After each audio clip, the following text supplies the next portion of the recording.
All right, good morning, Chair Postman, members Garrett, Vollendroff, staff, and guests. The lobbies are open and the recording has begun. Thanks, Dustin. Good morning, everybody. We'll convene the Liquor and Cannabis Board Caucus meeting for June 27th, 2023. Our first item up is Policy and Rules Team General Update. Dr. Hoffman is out of town, so I will look to Daniel Jacobs and Cassidy West. Is there a general update, or are we going to move right to the petition review? There is no general update from cannabis. I guess the only potential update would be we have a survey that should be distributed for licensees the first week of July. So that will be sent out gov delivery. And that's it. Thanks. Great. Okay. Yeah, good. All right. So then, Daniel, why don't we move to the rules petition review? That would amend a lot of wax, but it has to do with the biometric age verification. Yes, thank you, Chair Postman. Good morning, members Garrett and Vollendroff. And just as in advance, this is gonna be a few-minute presentation, just because it's a rather complicated petition. And I'm going to be presenting this petition for action during the board meeting next week on Wednesday, July 5th. On May 17th, Claire Mitchell of Stoll Reeves submitted a rules petition regarding 5 separate sections of Washington Administrative Code. The 5 sections addressed are WAC 314.01.005, which I'm going to call the definitions regulation, 314.11.020, which I'm going to call underage sales, 314.11.025, which I'm going to call the acceptable ID, 314.17.025, which I'm going to call the permit carry, and 314.17.110, which I'm going to call permit violation. While there's 5 different regulations being addressed, really you can sort of break them down into 3 big parts. The first part relates to the definitions and underage sales regulations, and relates specifically to the phrase card of identification. In this instance, the petitioner is asking to remove this phrase from our regulations and instead just point directly to the acceptable ID regulation. The next part of the request is to change 2 references in the permit violation and permit carry regulations that currently refer to a statute that doesn't exist anymore. Both of these regulations are in the mandatory alcohol server training rules, or the MAST rules.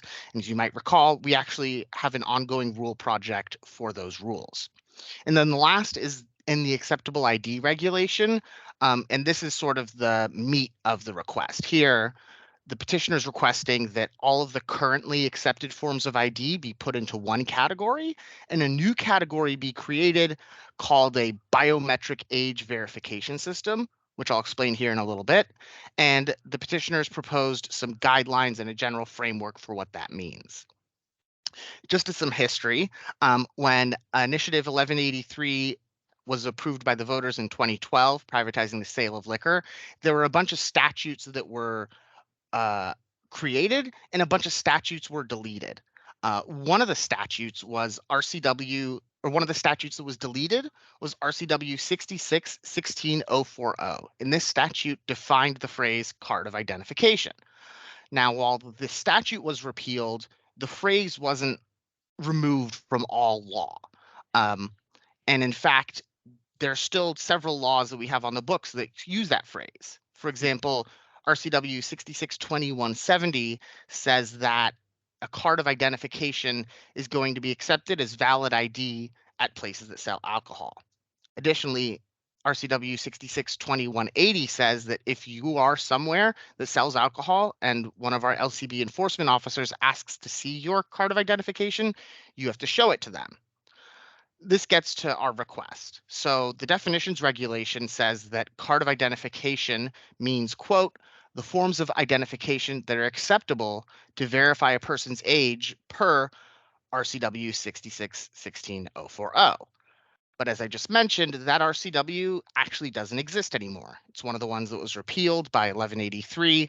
And after that happened, LCB did its absolute best to go through our alcohol regulations and remove all the references to obsolete statutes. Unfortunately, or fortunately, however you might view it, there are a lot of alcohol regulations and we didn't catch them all. This is an example of one that slipped through. So regarding this part of the petition, I'm recommending that we accept it because we have a regulation that refers to an obsolete statute, and it should have been updated a while ago and it hasn't been. So regarding that part, we should probably update that regulation. But the petitioner is actually asking for a little bit more. They're asking to remove the phrase card of identification from all of our regulations and just instead point to the acceptable ID regulation. And I'm just not sure that we actually can do that. And here's why. So there's a basic tenet of administrative law that where a phrase is used in statutes but not defined, that courts tend to leave it up to the regulatory agency responsible for administering those laws to provide a definition. And here, because it's an alcohol statute that uses a phrase that's no longer defined, it would be up to us as the alcohol regulators to provide a definition for it. So I think that while yes, the definition regulation needs to be updated, I don't think that the petitioner's proposed solution is the way to go. And this is also regarding the second rule request on the underage sale regulation. It's the same idea. This phrase card of identification is used in that rule. And instead, the petitioner wants to just remove that phrase and say, replace it with something like ID as referred to in the acceptable ID regulation. Just as a side point, I think it might just be easier to change the definition of card of identification to say the ID is accepted in and cite to our acceptable ID regulation, but that's getting into the weeds of my recommendation, which I'll get into more next week. Jumping to the fourth and fifth parts of the rule petition, they relate to the MAST program. Both the carry permit and permit violation regulation, same thing, except here they just cite directly to this statute that I talked about that was repealed. That's actually the cleaner solution, which is what the petitioner proposed, is we just get rid of the reference to the obsolete statute and instead point to our acceptable ID regulation. But just as with the first regulation, these are both regulations on the books that point to a statute that doesn't exist anymore. So those parts should be accepted, and we should clean up these regulations. Now to sort of the meatier part, which is the requested change to the acceptable ID regulation. As I mentioned, it currently. We can't hear you. All right, sorry, can you hear me now? Is that better? Can't hear you. Can you hear him, Ollie? I can hear him. Ollie can hear, but we can't hear. Hold I on, can hear. everybody.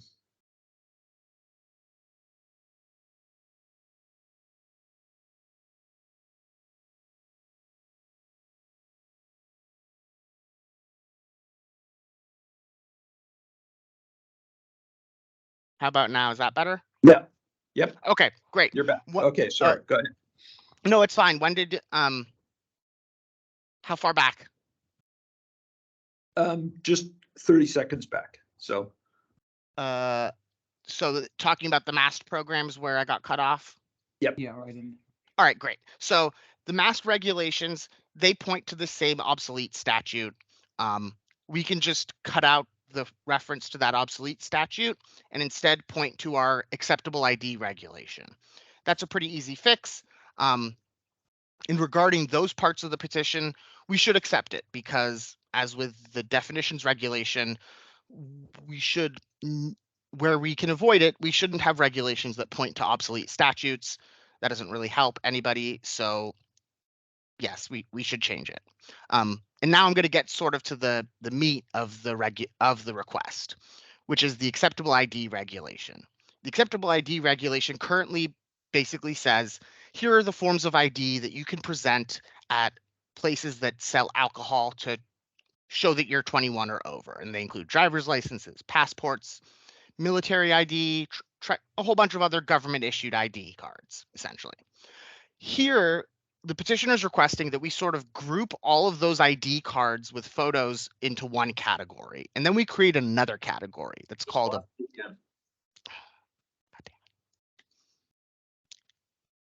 How about now? I can hear you fine. Is this better?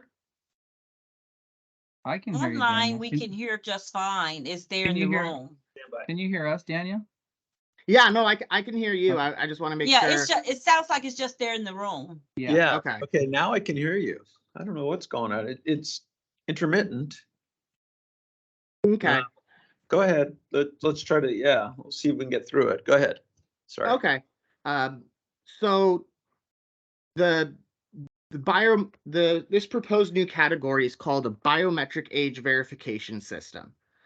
And what that basically is people would register with a third-party company, something like a fingerprint or a retinal scan or a voice print.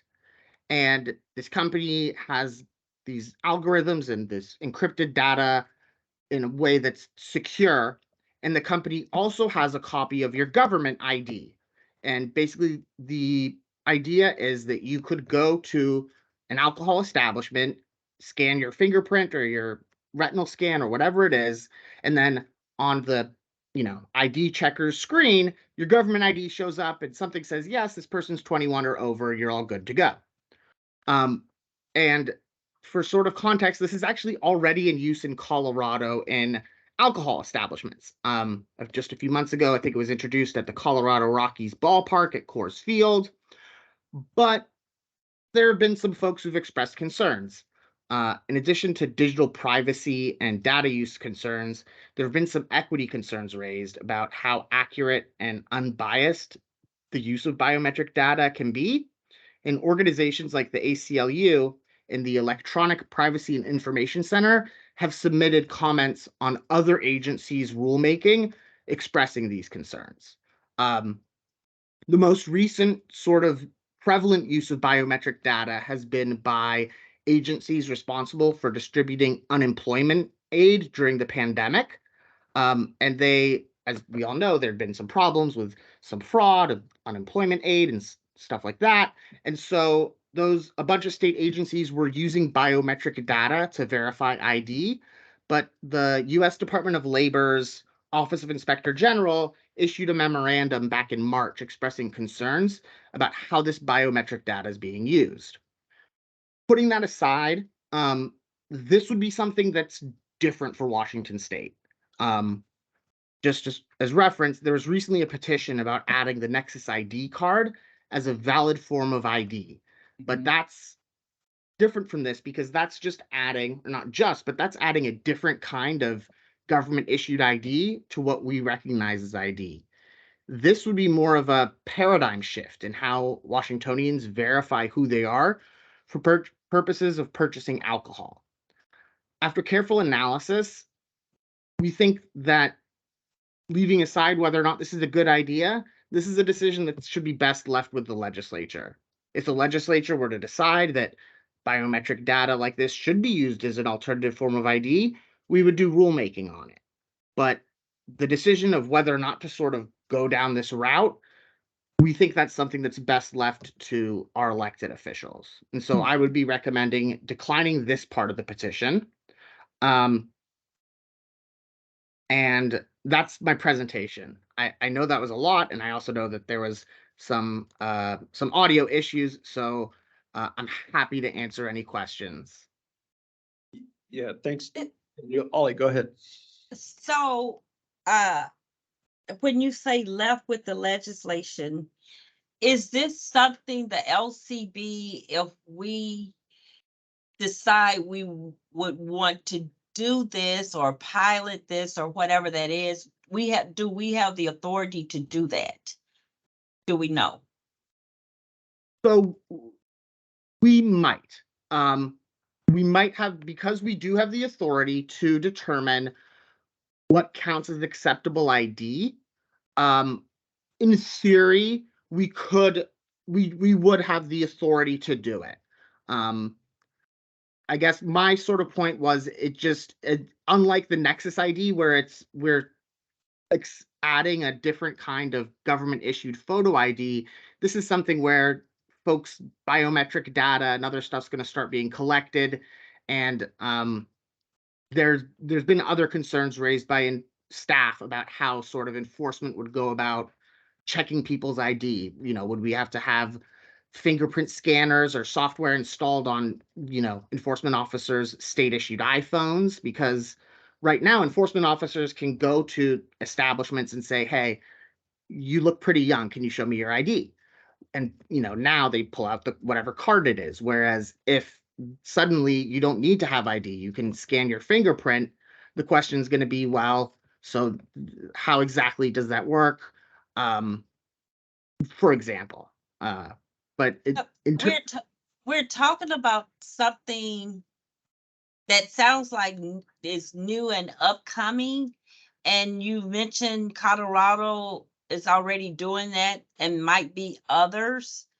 I'm just thinking out loud, because to not do something based on enforcement, being able to do enforcement, I think, I don't know. I don't know. David, Jim, you all have any opinions on this? Yeah, Jim's got his hand up. Why don't you go first, Jim? Sure. Yeah, I agree that this is an area that we should consider. And one thing I was thinking about is, do we want to consider this even potentially spending the time? I mean, I think immediate action is not necessary, frankly, but I think that we should consider whether we want this to be a. So, it's Can you exciting hear me? problem. Yeah. Oh, you're back, I think. Am I back?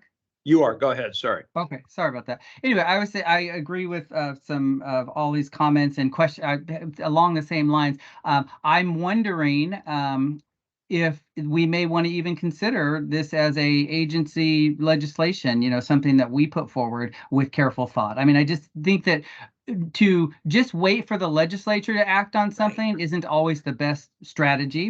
And I Exactly. think that it potentially could be to our benefit. And I know when we had the conversation around the nexus, one thing I brought up is electronic forms of identification in general. And when I look at, in my iPhone and I look at state IDs that are acceptable electronically, Arizona, Colorado, Georgia, Maryland have all allowable electronic forms of ID. And I think it's something that's coming, and for us to not do anything is just going to result in us being told what to do as opposed to lead. So I would suggest we have some further conversation about this. Yeah. I agree, Jim, and that's my thing is being waiting to be told what to do. Yeah. When we can do our own discussion and things, and not get caught up in, this is going to be new for us. This is something that we've never done, but to say, okay, as I say to folks, how do we get to a yes? Yeah, Right. I agree. Yeah. A couple, I mean, I think one, the legislature has had some robust debates around this issue over the last, 4 years, maybe. And I think it's worth, at least before we, getting a sense of what is the current lay of the land there. Mr. Jacobs mentioned employment security using this. I don't think they needed additional statutory authority to do it. But there's also been some proposed legislation that would have clearly prohibited. I didn't pass, but so there is kind of an environment there I think we should suss out clearly.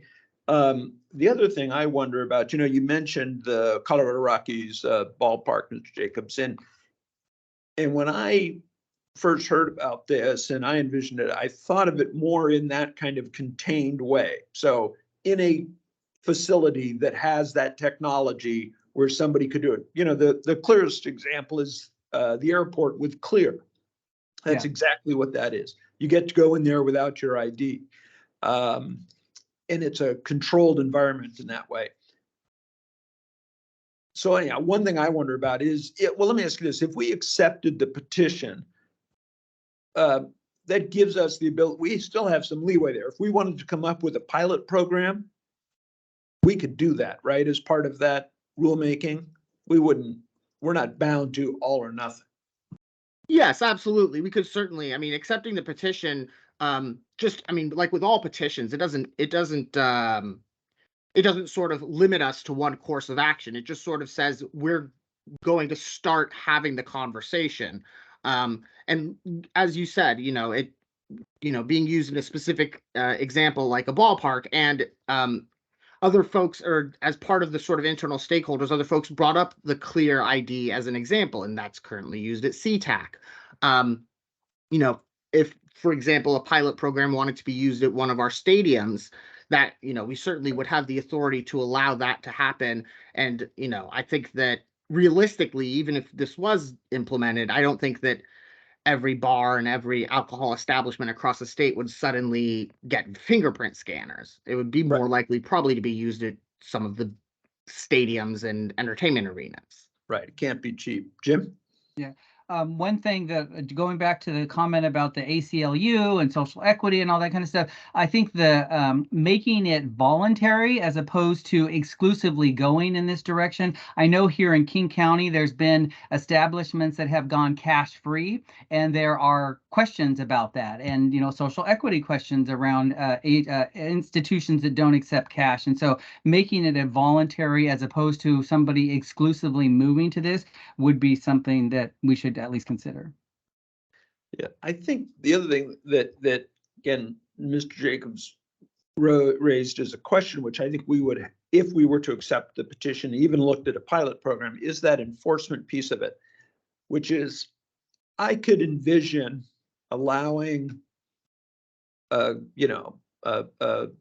sports entertainment facility, a pilot program where this was allowed there, that you would do it just like Clear. You got to register, you got to show your ID, do all that. But if one of our enforcement officers or local law enforcement wanted to check somebody's ID, I don't think we can be put in a situation where we then need that scanner on our phone or whatever. And so what it does is it allows the customer and the company there cashless, paperless ID check, speeds up the process and everything. But I don't think we can, and we can have this debate later, I guess. But anyhow, that would be one of my concerns. We can't just jump to, let's say it's the ballpark and the Mariners ballpark, and somebody appears intoxicated, and a law enforcement, King County deputy or a Seattle police officer says, "I want to see your ID," and they go, "I did the biometric thing. I didn't bring my ID." I don't think we can do that, right? Because there's a lot of people who might want to check the ID. If we want to say in that the transaction, when you buy a beer from the hawker or at the counter, that's a different thing. That's like, some grocery stores now, that not in our state, but I know are operating like that. So anyhow, okay. Well, and I was going to say, even in the cases where they do it, even in the case of Clear and stuff, you don't stop carrying your ID because of that. That's right. This is just a easier access at the time for what you're doing, but you still keep your ID on you. Yeah, and you can address that Yeah, we would have to find a way to address that. So it doesn't mean you can walk around without any ID because your eyes are registered with the Mariners, But okay, so this is on our agenda for next Wednesday, and we can finish this conversation then. The only thing I would do in the meantime, Ms. Jacobs, if you could just dig into the lay of the land of the legislature a little bit, maybe even Mark might have some thoughts about that. I agree with Jim and Ollie. We don't have to wait for the legislature. On the other hand, I don't want to do something that the legislature then would overturn or block somehow. And I don't know that's the case, but I just know there's been a lot of debate about this, and it'd be helpful for me at least to know the current state of that debate. Jim? Daniel, the other thing that I'd be interested in, and I don't know enough about this technology, is this like exclusive technology, or is this an emerging technology where we can expect a variety of different companies developing this? I mean, so I'd be interested in that as something you could maybe dig into a little bit and help explain. Certainly, and I'll get into that more next week, but just to sort of answer it right away, it isn't exclusive to one company. Clear's not the only one who does this. As part of my research, but if you Google biometric age verification system, there's the first, almost all the first page is 7, 8, 9 different companies that all sort of offer a similar service. So it's not as though one company would have a monopoly on the vendors. Great, thank you. Okay. And the other thing that would be helpful is some more detail on what other states are doing. Jim mentioned several, and if we just get a good kind of assessment of who's doing what out there, whether it's ballparks only or certain arenas, I don't know, but that would help me too. Certainly, I'll make sure to include more discussion of that in my written analysis. Thank That's you. great. Okay, thank you for the presentation. Thorough, appreciate it. Okay, stay with us, Mr. Jacobs. We're now going to move to a public hearing on substitute Senate Bill 5448 implementation. This was the bill that passed this session concerning liquor licensee privileges for the delivery of alcohol. Before that hearing starts, you want to give us an update, Mr. Jacobs, on what we're doing here? Certainly. Hello still. So I'm just going to give a little bit of background on what this hearing is about, because this hearing really is about proposed rules to incorporate legislation that's actually going to become effective on Saturday, this upcoming Saturday, July 1st. So in 2021, the legislature made certain liquor license privileges part of state law. And they were similar to the allowances that the LCB allowed during the COVID-19 pandemic. And during the 2021 legislative session, they gave the LCB additional authority to add some of these privileges through what was called then, engrossed second substitute House Bill 1480. And I'm not going to keep saying that. I'm just going to call it 1480. But the 1480 privileges, like I mentioned, those are set to expire this Saturday. In the most recent legislative session, the legislature decided to extend some of those privileges, make some of them permanent, and get rid of some of them. And I'm about to explain just briefly what that entailed. So for the liquor license privileges for takeout, where someone goes to a restaurant, gets food, and gets cocktail to go, the Saturday expiration date was removed, and so now that's permanent. Two privileges were just removed entirely. Those are no longer part of the law, and those were to sell alcohol products curbside, and for spirit, beer, and wine restaurants to sell cocktail kits with mini bottles, which was essentially they would give you a set of instructions, some syrups and mint leaves and whatever with little mini bottles of liquor. That's not going to be allowed anymore. Additionally, the authorization for certain licensees to sell alcohol for delivery was extended 2 years. So that was going to expire on Saturday, but now that's been extended to July 1, 2025. As 5448 currently says, after July 1, 2025, they're not going to allow alcohol delivery. And lastly, while delivery sales are authorized, alcohol delivery has to be performed by an employee of a licensee that has the alcohol delivery endorsement. That employee has to be 21 or over, and they have to have a Class 12 alcohol server permit, which is a bartender permit. The employee has to have completed certain alcohol training, and that training has to include sort of a lesson on best practices for alcohol delivery. Additionally, they have to acquire the signature of someone at the place it's being delivered to who's 21 or over. So the governor signed this bill 5448 on May 4th, which is why we're doing it this way, because between May 4th and July 1, that's less than 2 months. And that is not enough time for us to make rules via the traditional rulemaking process, which is why we had to do things on a little bit of an expedited schedule. So as we've discussed previously in caucus, under certain circumstances, rules can be exempt from certain parts of the Administrative Procedures Act, which is the law that governs how we make rules and what steps we need to follow. One of those exemptions is for rules that simply incorporate state laws into rules.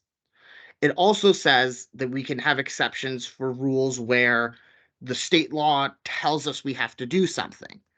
And that's what's going on here. That's why we didn't file the CR 101, which is the part where we announced that we're going to do rulemaking. We skipped that part because if we had done that part, these rules wouldn't be effective until after the privileges expire on Saturday. So here we started with the 102, and today I'm presenting the 103P technically.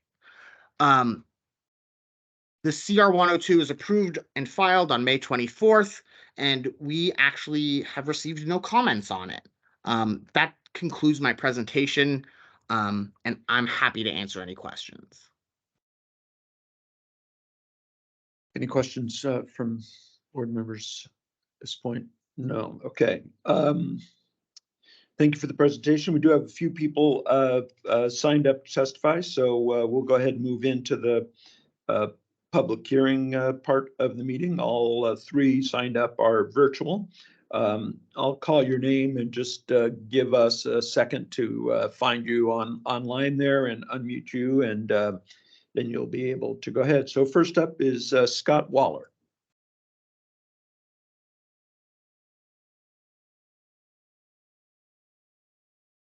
Okay, can you hear me okay?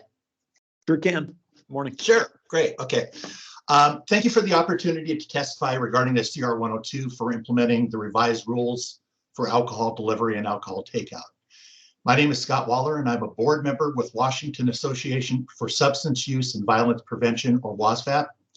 I live in the 35th Legislative District, and all three of my legislators voted in favor of 5448. WASVAP represents more than 120 community substance use and violence prevention coalitions in the state. In the past session, WASVAP became neutral on SB 5448 when significant changes were made that reduced the chances that youth could access alcohol through the delivery system, and that reduced the potential for public health consequences like DUI by eliminating curbside services. We applaud the good work that went into crafting the bill that became session law, and we appreciate the good work from LCB staff for mostly following the bill's direction and intent in crafting this proposed CR 102. We do take issue with the language in the proposed CR 102 that allows 3 ounces of alcohol to be delivered with each complete meal. That's on page 17, section 3, sub A. Using a standard 1 ounce of spirits per drink as a measuring stick, the current rule language could allow up to 3 drinks per entree. The bill does not provide specific numeric guidance about how much alcohol can accompany a purchased meal. It only says that the delivered alcohol must be accompanied by a purchased meal. But the prime sponsor of the legislation, Senator McEwen, was very clear in testimony at a public hearing about the intent of the bill when he said, quote, "You can only order 1 alcoholic beverage per entree." Under the proposed rule, 3 ounces of alcohol could be delivered per meal, and 3 ounces of alcohol is enough to impair or intoxicate most adults, depending on the speed of consumption, metabolic factors, and built-up tolerance for alcohol. An individual that has consumed 3 ounces of alcohol could be legally impaired for driving with a BAC above 0.08. This seems to be an unnecessary public health risk. We understand the impacts of alcohol on humans, and we also understand the always tragic relationship between alcohol consumption, impairment, and traffic crashes that result in fatalities and injuries. Once the alcohol is delivered to the home, there is no control over what happens. During the temporary alcohol allowance period, 2021 to 23, there were numerous reports of people receiving alcohol deliveries and then driving to purchase more alcohol or to find a place to continue drinking. We encourage the board to change the 3 ounces of alcohol per complete meal to 1 ounce of alcohol per complete meal. Having the one-to-one relationship is closer to the actual SB 5448 language and is clearly consistent with legislative intent as articulated by the bill's prime sponsor, Senator McEwen. Thank you for the opportunity to testify. I would be happy to answer any questions. Great. Thank you for your testimony. Appreciate that. Next up is Stacy Oakland.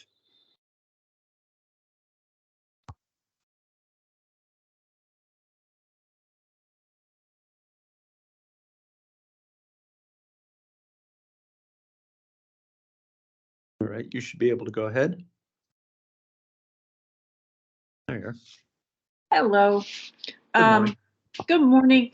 Thank you for the opportunity to testify regarding CR 102 for implementing the revised rules for alcohol delivery and alcohol takeout. My name is Stacy Oakland. I am a board member with Washington Association for Substance Use and Violence Prevention, or WASAP. I'm also the executive director for Okanagan County Community Coalition in OMAC. As Scott's concerned, I have the same concern, and it is on page 17, section A, stating that spirits, beer, wine restaurants can sell up to 3 ounces of spirits per complete meal.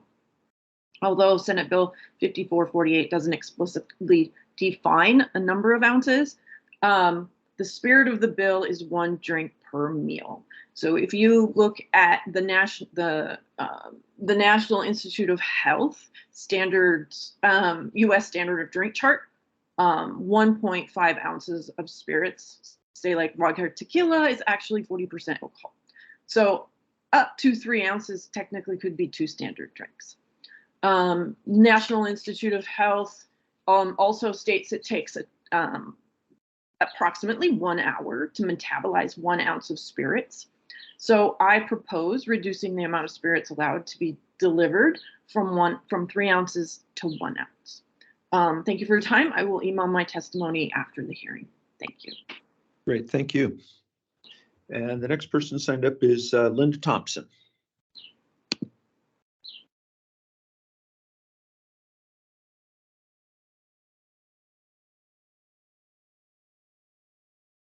Okay, you should be able to go ahead.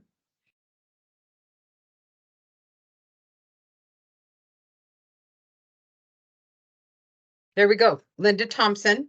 I am also with WASAP. I'm the current president, but I work for the Greater Spokane Substance Abuse Council, and for the past 30 years have coordinated our Spokane County DUI victim panel.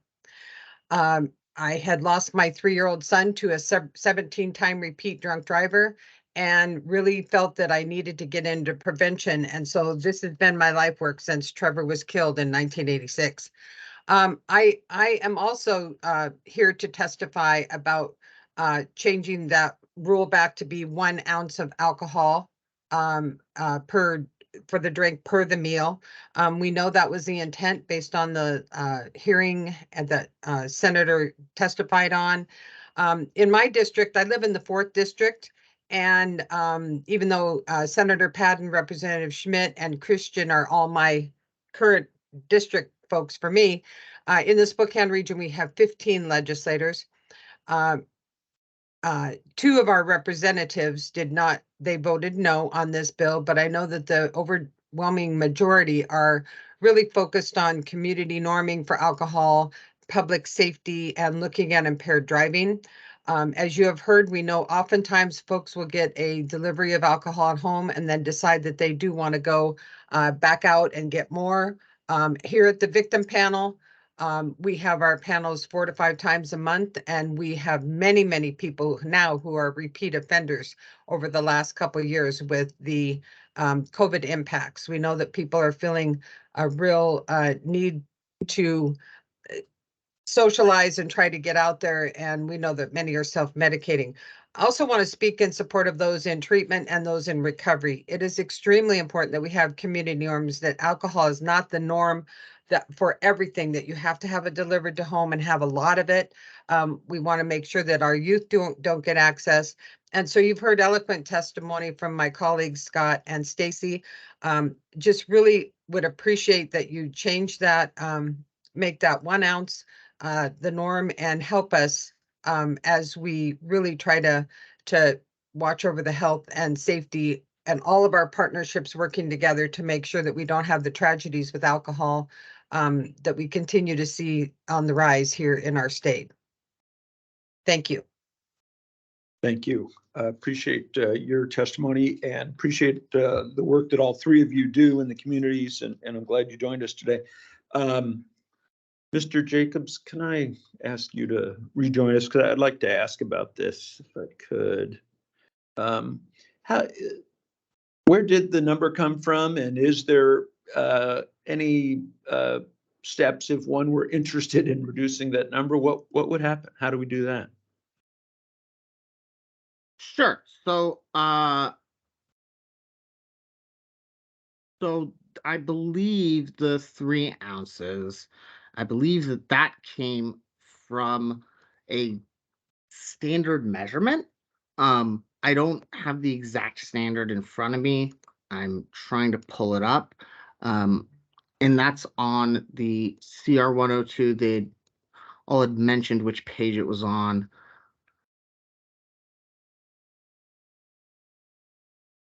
Is that, it was mentioned, they're talking about the numbers on page 17, section 8, I think. Is that right? Yes.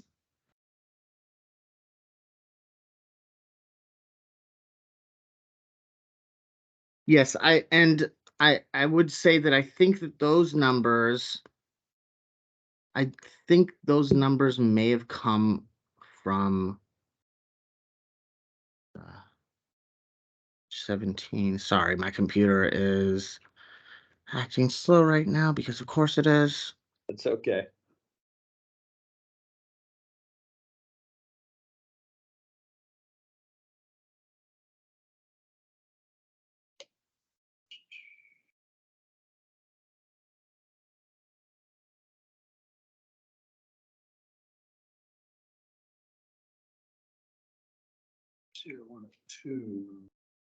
David, can I make a comment while you're looking, or do you want me to wait? Please go ahead. Okay. So first of all, I really appreciate the time and testimony today. I think it is an important discussion for us to have. It was referenced that when you think about there are standards around what is one drink of alcohol. So a 12-ounce bottle of beer, or 6 to 8 ounce malt liquor, 5 ounces of table wine, 1.5 ounces of hard spirits. And I've had questions about that when you go to a ballpark and people are limited to a certain number of beers, for example. Well, those beers are very large. And so I think it's a conversation that I appreciate it being brought up, and I look forward to the discussion about this. So, yeah. So And I what? was gonna Go ahead, ahead. Ollie. Please. I was just gonna say, if this is sort of like a normal public hearing that would come before the board meeting, should we be having this discussion now, or should this be something we discuss one-on-one with the policy folks of getting more information and understanding of Sure. this? And I actually I have an answer that Okay. it's been so typically, and funnily enough, I actually had someone call me, and because as the liquor rules coordinator, when folks have liquor questions and they don't know who else to ask, a lot of those calls get directed to me. So 3 ounces, what that is because sort of in a standard cocktail, or if you get a cocktail recipe book, a lot of cocktails will say that a shot, or a sort of standard serving, if you're doing a Jack and Coke, a Jack and Rum, whatever it is, or not Jack and Rum, that's Jack and Coke. It's typically, I was gonna say, I've been talking a lot today. Maybe after this, maybe I will be Jack and Rum. But so a standard serving is considered 1.5 ounces. That's considered a sort of standard shot. So here, 3 ounces is 2 drinks, 2 sort of quote unquote drinks. Mhm. Whether or not that should be the case, I don't know. That's kind of a bigger societal discussion, and I'm happy to get into that. But that's where the 3 ounces comes from. Is that 3 ounces of liquor is considered sort of 2 drinks. So if you get 2 Jack and Cokes, in theory, that should be 3 ounces of. Not to keep giving Jack Daniels a whole lot of marketing, but essentially that's what that is. That's where the 3 ounces comes from. 3 ounces is 2 drinks. So, but this, I won't try to read this at the same time, but, to Ollie's question, what, if we wanted to have a conversation about moving that number, is there an opportunity to do that at this point in this process? Doesn't this take effect in a couple of days? There isn't really. The changes proposed are to actually not even to change the amount. It's to change, and this is something that's sort of part of a trend of rules, is to change the use of the Roman numeral, maybe. I don't know what the term is for the 3 into just the word 3. So we So it aren't. says 3 already, you're saying? It already, yeah, the current rule 3-1 WAC 314. Let me pull it up. 314.03.505 currently says in section, because that's what we're talking about. We're talking about 314.03.505 for the delivery. It currently says 3, but they're just changing it to from the Roman numeral 3. It might not be Roman. I don't know, Phoenician, something, that into the word 3. And because similarly, the same thing that's being proposed is to change the word 21 into the number 21. And that's more of a grammatical sort of fix.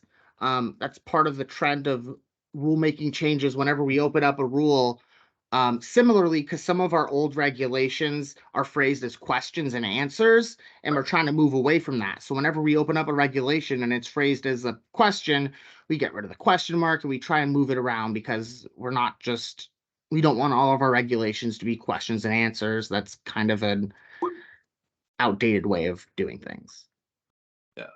What about the question of legislative intent? If the sponsor says it's 1 drink per, do we take that into consideration at this point, even though, So that I don't have an answer to, because the 314.03.505, that was actually drafted after 1480 was implemented. So this was all, and I can certainly find that answer because the prior liquor rules coordinator, thankfully in my case, has very detailed notes. So Yeah. I'm sure that I can find those notes, but that in terms of the decision to make it 3 ounces, that was a decision that was made back whenever the rulemaking was done following 1480. So that rulemaking process, that was done back in late 2021, maybe 2022, before I got here. Okay. I'm sure that her notes include explanation of that, but just from like brief last minute Googling, that's how I came up with 3 ounces comes from 2 drinks. Sure. So Makes sense. Well, one of the people testifying said, 1.5 is the average. One said 1, but I get that. Okay. I think that, maybe you and I can connect later in the day or something. I would Certainly. just like to talk a little more about this before August. Any other questions or comments on this from the board? No. Okay, great. Thanks for all the talking today, Mr. Jacobs. Appreciate it. No problem. I'm gonna go drink some water if that's okay. Okay, please. It's not what I thought he was going to say when he said, I'm going to go drink. And that takes us to the end of our agenda, except for board member and executive assistant reports. Dustin, anything from you? Yeah, just a quick update on calendars for next week to account for the holiday. We moved caucus to Monday. So our caucus next week will be on Monday at 10 a.m. as opposed to Tuesday, leading up to the board meeting on Wednesday. Tuesday's the 4th. Tuesday's the 4th, so the agency is closed. Why don't we just close Monday? Okay, all right, good. We all need to do our best to remember that. Monday is caucus, board meeting Wednesday, like normal. Yeah, okay, great. Ollie or Jim, anything to add today? Nothing. Thank you. Okay, great. Well, thanks for everything, everybody. Appreciate the testimony today and the rules team's hard work. And we will adjourn the caucus for the day. Thank you, everybody. See you next week on Monday. All right, thank you. Thank you. Hmm.